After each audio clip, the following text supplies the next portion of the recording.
సొంత కోడల మీద కన్నేసి కొడుకుని చంపేసినటువంటి ఒక రాక్షసుడైన మాజీ డీజీపీ ఉదంతం ఇది. పంజాబ్లో మాజీ డీజీపీ మహమ్మద్ ముస్తఫా కొడుకు, అతను ఒక లాయర్ కూడా, న్యాయవాది అఖిల్ అఖ్తర్ హఠాత్ మరణం కలకలం రేపుతోంది. తొలి దీన్ని అనుమానాస్పద కేసుగా భావించి ఇప్పుడు హత్య కేసు కిందకు మలుపు తిరిగింది. ఎందుకంటే ఆ అఖ్తర్ తన వీడియో స్టేట్మెంట్ ఇచ్చాడు, అది ఇప్పుడు బయటకు రావడంతో జరిగింది.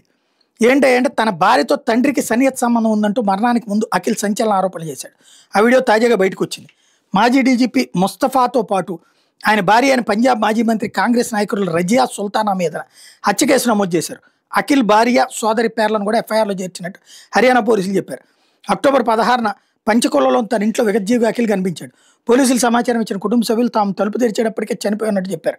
ఆ మరుసటి రోజున మృతుడి కుటుంబానికి సన్నిహితుడైన షంషుద్దీన్ ఇది హత్యగా అనుమానం అన్నట్టు పోలీసులకు కంప్లైంట్ చేశాడు. దీంతో పాటు ఆగస్టు 27న అఖిల్ రికార్డు చేసిన వీడియో బయటికి రావడంతో ఇప్పుడు కేసు కీలక మలుపు తిరిగింది. నా భార్యకు నాన్నతో సన్నిహిత సంబంధం ఉంది, ఈ విషయం తెలిసినప్పటి నుంచి నేను మానసికంగా కుంగిపోయా, నన్ను పిచ్చోడిని చేసేందుకు ప్రయత్నిస్తున్నారు, తప్పుడు కేసులు ఇరికించాలని లేదా చంపాలని చూస్తున్నారు, నా జీవితం ప్రమాదంలో ఉందని వీడియోలో అఖిల్ చెప్పిన మాటలు ఇప్పుడు దిగ్భ్రాంతికి గురి చేస్తున్నాయి. అఖిల్ సోషల్ మీడియా పోస్ట్ ఆధారంగా అతని కుటుంబ సభ్యుల మీద ఎఫ్ఐఆర్ నమోదు చేసినట్టు పంచకోల్ డీసీపీ సృష్టి గుప్తా చెప్పుకొచ్చారు. కేసు దర్యాప్తును సిట్కి ఏర్పాటు చేశారు.